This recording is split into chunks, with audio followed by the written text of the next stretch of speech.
بەڕێزان دەست پێکەین. زانستی NLP یان خودی هوەری NLP کە ئەمڕۆ باسیەکەین ئایا زانستە هوەرە بۆچی وتەیەک هەیە ئەڵێ one of the reasons that makes NLP differ is practicability. یەکێک لە هۆکارەکان کەوا ئەکا NLP جیاواز بێ ئەوەیە کە practicability هەیە، واتە پراکتیکیە، واتە NLP شتێکی عەمەلیە. بۆ ئەم قسەیە کە ئەمە قسەی ریچارد بندلەر و جان گریندەری دامەزرێنەری NLP لە کتێبێکە بە ناوی Frogs into Princes کە یەکێکە لە کتێبە پرفرۆشەکانی دنیا، کتێبێکە بە ناوی Using Your Brain for Change مێشکت بەکاربێنە بۆ گۆڕانکاری. لەم کتێبە ئەم قسەیان کردووە. بەڕاستی وایە من ساڵی 2009 کۆرسێکی NLPم کردەوە بۆ بەڕێوەبەری قوتابخانەکانی هەڵەبجە و هەورامان و شارەزور لە بەڕێوەبەرایەتی پەروەردەی هەڵەبجە لە ڕۆژی دووەمی کۆرسەکان کە بەشداربووەکان هاتنەوە گروپ گوتیان مامۆستا ئەوەی تۆ فێرت کردوین دوێنێ ئەم شەو ئێمە لە ماڵەوە لەگەڵ ماڵ و مناڵی خۆمان تاقیمان کردوێتەوە، لەگەڵ مناڵەکانمان تاقیمان کردوێت. ئەمە نیشانەی ئێوەیە NLP یەک تۆزی لێ بزانە، ڕێگایەک هەیە، شوێنێک هەیە، مووقیفێک هەیە تۆ بتوانین تایە بەکاربێنی. ئەمە جیاوازێکی زۆر گەورەیە لە چاو معریفەی ترا. تۆ بۆ نمونە ئەچی بوارێک فێرەبی، چەندین کۆرسە خوێنی، شەهادەی لەسەر ئێنی، بەڵام ئەڵێ من زەمینەیەک نییە ئەمەی تا جێبەجێ بکەم. بەڵام NLP بە پێچەوانەوە ئینشاءالله لەگەڵ تەواوبوونی ئەم کۆرسە تۆ چەندین بابەتی گرنگ فێر بوویت کە لەناو خۆتە ئەتوانی گۆڕانکاری دروستکەی لە ژیانتە، لە خێزانەکەتە، لە پیشەکەتە.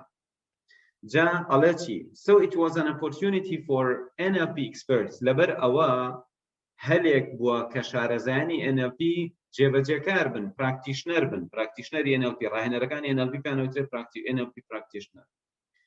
وەچی بکەن؟ Try to help people in their training programs. یارمەتی خەڵک بن لە پرۆگرامە ڕاهێنانەکانیان کە من تەماشای کۆمەڵێک توێژینەوەم کرد لە زۆر وڵات، لە قوتابخانە، لەسەر ئیش، لەناو کۆمەڵگا تاقی کراوەتەوە. کاتێ ئەچی کۆمەڵە تەکنیک فێری کەسێکەکەی ئەڵی بڕۆ بەکاری بێنە، عەمەلیە شتەکە ئەتوانێ بەکاری بێنێ لەناو خۆی یان لە دەرەوەی خۆی، و یەکسەریش لە ماوەیەکی کەمە هەست بە گۆڕانکاری بکات.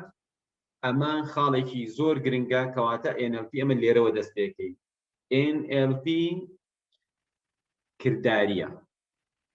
NLP کرداریە. تۆ ئەتوانی کاتێکە من بیرۆکەیەکی NLP بۆ تۆ باسەکەم، تۆ ئەتوانی ڕاستەخۆ بگەڕێتەوە بۆ ناو هەستەکانت، بۆ ناو بیرکردنەوەکانت، بۆ ناو یادەوەریەکانت، بۆ ناو ئەو شتانەی کە پاڵنەری ڕەفتارەکانی تۆیە، و تۆ لێرەوە هەم لە خۆت تێبگەی و هەم بتوانی کۆنترۆڵی مێشکی خۆت بخەیتە دەست.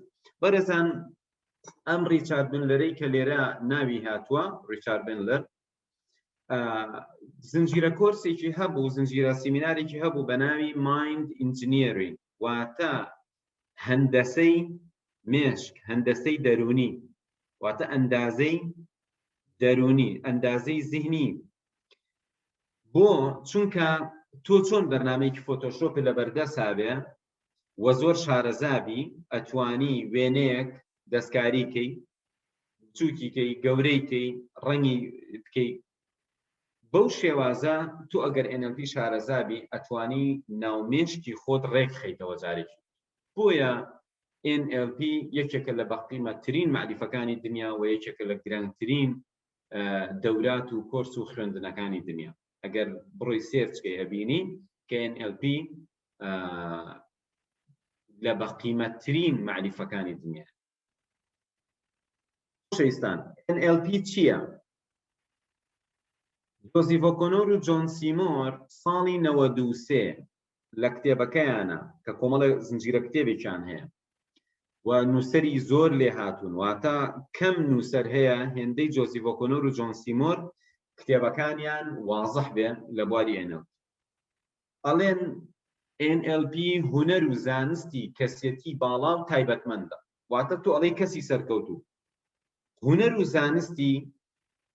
و زانستێکە چییە؟ پەیوەندی بە کەسی سەرکەوتووەوە هەیە. NLP چییە؟ هونەر و زانستی کەسێتی تایبەتمەندە. ئەکسلنت، باشە.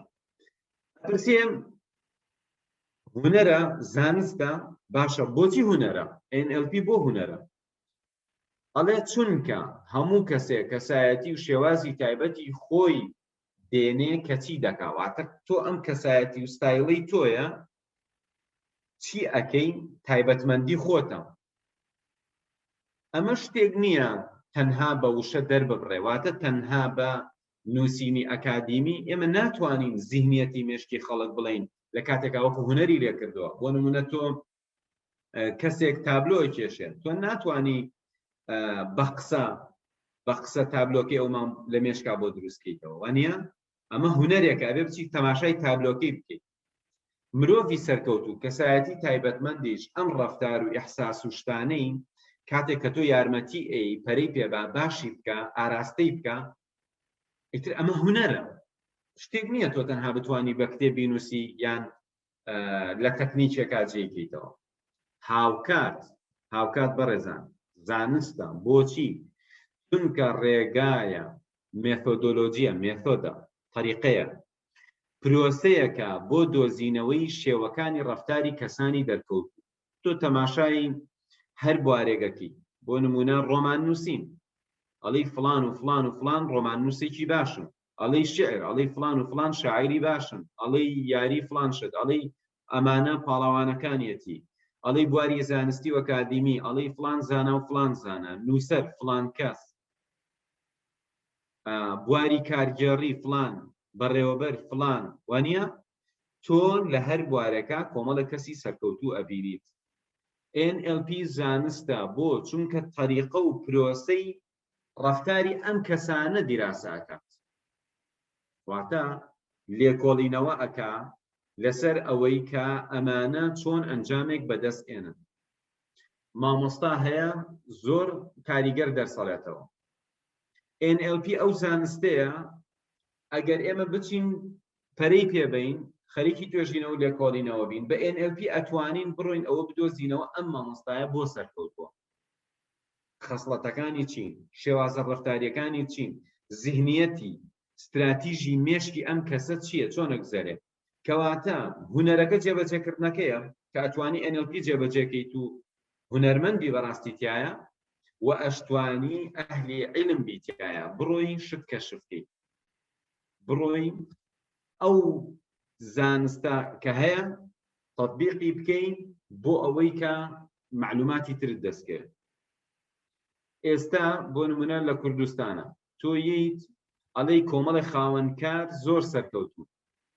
ئەگەر هەر لە خۆتەوە بڕۆی دیراسەیانکەی شتێکی دەقیق نەبێ، تۆ لەو سەرەوە نازانی بڵێ چی. بەڵام ئەگەر تۆ شارەزای NLP بی، بڕۆی بە شارەزایی NLP بچی بزانی ئەمانە بۆ سەرکەوتون، ئیشەکە زۆر ئاسان، چونکە NLP هەر لەوەوە هاتووە. واتە بەرەزان سەرچاوی NLP بۆ مۆزوعە گەڕێتەوە کە ئەمڕۆ باسیەکی سەرچاوی NLP بۆ مۆزوعە گەڕێتەوە کە کەسێک سەرکەوتووە، تۆ ئەچی بزانی بۆ چۆن، ئەی تۆ چۆن بتوانی وا بکەیت، ئەی چۆن ئەم ئەزمونە کە کەسێک ئەزمونێکی دەرونیە، ئەزمونێکی ڕەفتاریە، چۆن لەم کەسەوە بیگوازینەوە بۆ کەسێکی تر، بۆ کۆمەڵێکی تر کە لە NLP بە مۆدێلینگ ناسراوە. خۆشەویستان، هەر جۆزیف ئۆکۆنۆر و جۆن سیمۆر ئەڵێن NLP لێهاتووییشی کرداریە بۆ دروستکردنی ئەنجامی خوازراوە. تۆ ئەتەوێ کاریگەر بیت، تۆ ئەتەوێ سەرکەوتوو بی لە بوارێکە. NLP لێهاتووییشی کرداریە بۆ ئەوەی تۆ ئەو ئەنجامەی کە ئەتەوێ، ئەو ئەنجامە خوازراوی کە ئەتەوێ بەدەستی بێنی. لە ڕاستیدا ئێمە ئەڵێ خوازراو کە لە ڕاستیدا ئێمە لە جیهانمان دەوێت. ئێمە ئەم ژیانە چیمان لێ ئەوێت؟ تۆ چی دەوێت لە ژیان؟ تۆ چی دەوێت لە خێزانەکەت، تۆ چی دەوێت لە دراوسێکەت، لە کۆمەڵگەکەت، لەو شوێنەی کە ئیشی تیاکەی، تۆ چی دەوێت؟ ئەوەی کە تۆ ئەتەوێ NLP ئەو لێهاتوویە کردداریەیە کە شتێک ئەیا بە تۆ ئەوەی بڕی ئەو گۆڕانکاریە دروستکەی و ئەو ئەنجامە بەدەست بێت. جا کۆمەڵە تەکنیکی کاریگەری تایە بۆ پەروەردە و فێرکردن، بۆ بواری ڕاوێژکاری، بۆ بواری کار و کارژێڕی، بۆ چارەسەرکاری و بواری تەندروستی، ئێستش بۆ نمونە بواری وەرزش. و سەدان نمونەمان هەیە خەڵکانێک بەهۆی NLPەوە توانیویانە بگەنە ئەو پەڕی سەرکەوتن. جا لێرە ئاماژە بەچی ئەکرێ؟ NLP چییە؟ NLP Neuro Linguistic Programming کە ئەمڕۆ هەرسێکیتان بۆ ڕوو نەکەمەوە کە ئەم سێ وشەیە لە چیەوە هاتووە. اینجا لە چیا بەکارێ؟ لە بواری کار، بۆ نمونە لە بواری فرۆش، لە بواری مفاوەزات، چۆن قەنەعەت بە کەسێکی شتێ بکڕێ، بۆ نمونە لە بواری میتین کۆبوونەوە، لە بواری پێشکەشکردن سیمینار، بۆ نمونە تەقدیمی بەرهەمێکە هەیە، خزمەتگوزاریەکە هەیە. لە بواری بزنسە NLP لەم بوارانە زۆر بەجددی بەکارێت. لە بواری تەندروستیە تەنانەت دابەزانی کێش، تەرکردنی جگەرە، چارەسەری فۆبیا کە من خۆم زۆر بەکارم هێناوە. هەندێک کەس بۆ ڕاوێژکاری کە هاتوون بۆ لای من هەبووە لە تاقیکردنەوە ترساوە، هەبووە لە خوێن ترساوە، بوراوەتەوە خوێنی بینیەوە، بۆ نمونە لە تاریکی ترساوە، لە مارومێرو ترساوە. چۆن تۆ ئەمە چارەسەرەکەی. و هەروەها لە بواری مێدیکڵ، لە بواری پزیشکیە، بۆ نمونە کاونسلینگ، لە بواری ڕاوێژکاری پزیشکیە، لە بواری سایکۆتراپیە چارەسەری دەرونی، لە بواری هیپنۆتراپیە کە ئێمە دەوری کۆرسی هیپنۆتیزم ماووتەوە وتمان لە ئایندا کۆرسی پێشکەوتوتر ئەڵێینەوە کە ئەم NLP سەرەتایەکە بۆ ئەو کۆرسە پێشکەوتووە. پاشان لە بواری پەیوەندی، تەنانەت عەشق، خۆشویستن، بەیەکەوە بوون، هەماهەنگی، هاوڕێیەتی، چارەسەرکردنی کێشە، ڕاهێنان بە خەڵک، بۆ نمونە سەلماندنی خۆت، ئەمانە هەمووی کە پەیوەندیان بە زانستی پەیوەندیەوە هەیە NLP بۆ ئەمانەش بەکارێ. و هەروەها لە بواری وەرزشە، پێگەیاندنی پاڵەوانی وەرزشی، دروستکردنی تەسویری ڕاهێنانی، بۆ نمونە چۆن پشتگیریەکی نەفسی بۆ کەسێک دروستەکەی ببێتە پاڵەوان و بتوانێت یاریزانێکی باش بکە. نمونەی زۆر باشەیە لە بەتەڵی عالەمی کە بەهۆی ڕاهێنەرێکی NLPەوە بۆ نمونە بۆ پاڵەوان. و هەروەها لە بواری ئەجوکیشن، بواری پەروەردە، کاریگەری، بۆ نمونە تەریقەکانی فێرکردن، هۆکارەکانی هاندان، بۆ نمونە زیاتر بواری بەهێزکردن و بەرەو باشکردن. تۆ بۆ نمونە ئەتەوێت دەرس بڵیتەوە، ئەگەر NLP بزانی ئەتوانی تەکنیکانی NLP بەکاربێنی بۆی خوێندکارەکان زیاتر توانن خۆش بێ یان بە جددی گوێت لێ بگرن. خۆشەویستان، کۆمەڵێ بابەت ئێمە بە تەسەلسل باسیەکەین. یەکێک لەوانە سەرچاوەی NLP چییە کە ئەمڕۆ باسیەکەین.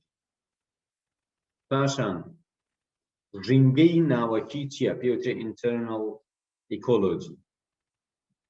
ئەمە مرۆڤ ڕاست دەکاتەوە لە ژیانیە، ئەم ژینگەی ناوەکیە ئینشاڵڵا باسیەکەین. پێشداوەریەکانی NLP دەرسی ئایندە و ئایندەتر باز لە پێشداوەریەکانی NLP یەکەین. NLP ئەڵێ چی؟ ئەڵێ هەندێ مەفاهیم هەیە، هەندێ بیرۆکە هەیە. قبولی کە ژیان تەگۆڕێ، قبولی کە پەیوەندەکان تەگۆڕێ، قبولی کە پیشەکە تەگۆڕێ. ئەڵێ مۆزوع چییە؟ پێشەوەی کارێ بکەین ئەو شتێک کە لە خەیاڵتایە ئەڵێ ئەمە لەوە ئەچێ وابێ، ئەڵێ ئەوە زۆر کاریگەری هەیە لەسەر ئەنجامەکە. بۆ نمونە تۆ کەسێک کە متمانە و پێی نییە ئەڵێ کاکە بڕۆ بۆ فڵان شوێن، لەوێ شتێکی تایە ئەتوانی بیدۆزیتەوە وا سوودی لەوەرەگریت. یا بۆ نمونە فڵان منتیقە فڵان شتی تایە ئەتوانی بڕۆی بیهێنی ئیسفادەی لێ بکەیت. ئایا ئەگەر کەسێکی متمانە کراو پێت بڵێ تۆ چۆن نەکەویتە ڕێ؟ ئایا ئەگەر کەسێک پێ بڵێ متمانە و پێی نەبێت چۆن نەکەویتە ڕێ؟ تۆ لەسەر چ بنەمایەک ئاوا بەجددیەکەیتەرە لەسەر بنەمای متمانە بوون بەو قسەیە کە ئەڵێ ئەگەر بگەیتە ئەوێ لەوێ شتێکی تیا دەست دەکەوێت یا لەوێ شتێک دابەشەکەن با لە دەست دەرنەچێت. ئەمە چییە؟ ئەمە پێشداوەریە، واتە هێشتا نەڕۆشتووی بەڵام شتێک حکمێک دروستەکەی لەمێشت. پاشان ئاستەکانی دەمار ئێمە لە ناخمانەوە هەتا ژینگەکەمان کۆمەڵە مەراحیلمان هەیە. ڕاستیەکەی ئەم بابەتەم زۆر بەجددی بۆ توێژەرانی دەرونی کۆمەڵایەتی باس کردووە لە کاتی خۆیان کە تۆ کەسێک یەتە بەردەست کێشەی هەیە بچیا ئەزانی هەرێمی کێشەی ئەم کەسە کامەیە. بەڕێزان جاری وا هەیە لەناو ئەم 5 لایر 5 چینمان هەیە 5 چین لە ناخی تۆ هەتا ژینگەکەت 5 ئەم چینانە لە یەکێک لە چینەکانە کێشەت هەبێ بەوانی تر بۆت حەل ناکرێت. بۆ نمونە تۆ کەسێکی خۆشەویستت کێشەیەکی هەیە تۆ ئەتەوێ یارمەتی بی کێشەکەی چاکەی ئەگەر نەزانی لە کام چینە لە کام هەرێمە کێشەی هەیە قسەکانت زۆربەی بەزایە ئەچێ. بۆی جاری وا هەیە ئامۆژگاریەکانمان ڕێنمایەکانمان جێخۆی ناگرێت چونکە ئێمە نەمانتوانیوە جوان ئەوە تەشخیصکەین کە لە چ چینەکە ئەم کەسە کێشەی بۆ دروست بووە. جا ئەمە لە ژیانی خۆت بۆ نمونە تۆ جاری وا هەیە نازانی بۆچی لە شوێنی خۆت وەستاویت و پێش ناکەوی. جاری وا هەیە نازانی بۆچی تۆ باشتر نابیت لە شوێنی خۆت وەستاوی. تۆ یەکێک لەم چینانە لە شوێنێکە خەلەلێک هەیە. بۆیە ئێمە ئاستەکانی دەمار ئەخوێنین کە هەر لە ناخمانەوە بەرەو ژینگەکەمان کۆمەڵێک چین هەیە دانە دانە باسییان.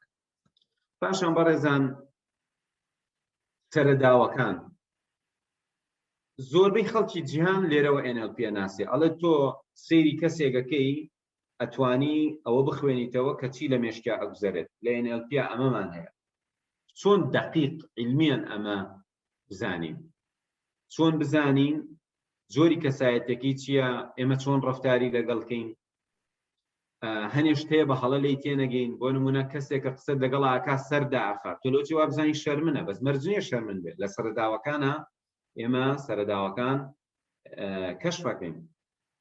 پاشان بگورە چوارەم چی بوو؟ چوارە بیتیانە ڕاستیەکەی ژمارەکە بە هەڵە نووسراوە. زۆر باش ببور. جا بەرەبەرە خاڵی تریشمان هەیە بەڕێزان، خاڵی تریشمان هەیە. ئینشاءالله ئامانجی من لەم کۆرسە ئەوە نییە بێم بابەتێ لە NLP جیاکەمەوە ترشوخوێی کەم ناوی بنێم کۆرس. بنوام نەکردووەکو ئاگادار. من هاتوو وتومە NLP ئەڵێمەوە بەڵام نازانم بە چەند کۆرسەوە بێ چونکە من ئەمەوێ لەگەڵ بەشداربووەکانم بەردەوام بم بزانم کە زیاتر چیان ئەوێ لە چیا کێشیان هەیە لە چیا ئەتوانن عملیکەن لە چیا ناتوانن من لەگەڵ ئەو ڕیتما بڕۆم بەڵام شتی بنچینە و قوڵ باسکەم واتە شت بەجێ نەهێڵم چونکە ڕاستیەکەی پێم خۆشە ئەوەی من ئەیزانم و ئەوەشی کە نایزانم تۆ دوای ئەم کۆرسە بیزانیت. ئەوە ئامانجەکەی من. ئامانجەکەی من ئەوە نییە تۆ هەر بەردەوام پێویستت بە کەسێکی تر بێشتیت پێ بڵێ لەسەر NLP. من ئەمەوێت تۆ بنچینە ڕئیسیەکە بزانیت چونکە بەڕاستی ئێستاکە لە عێراق تا ڕادێک لە ئێران و بە شێوەیەکی زۆر لە وڵاتە عەرەبیەکانە ئەو شتەی بە ناوی NLP و بە خەڵکەوترێ ڕێی خۆیەتی کارە. ئەمە زۆر کێشەیە واتە نەهاتووە عیلمەکە بە تۆ بڵێ هاتووە چۆن بیەوێ وا ترشوخوێی کردووە و ئەو ترشوخوێیە بە تۆ هەیە کە من ئەمەوێت لەم کۆرسا ئەوە نەهێڵم لە بنچینە ئەساسیەکەی NLPەوە بابەتەکان بە ئێوە بگەین. خۆشەویستان یەکەمیان سەرچاوەی NLP با بچین بزانین NLP لە چیە سەری هەڵاوە.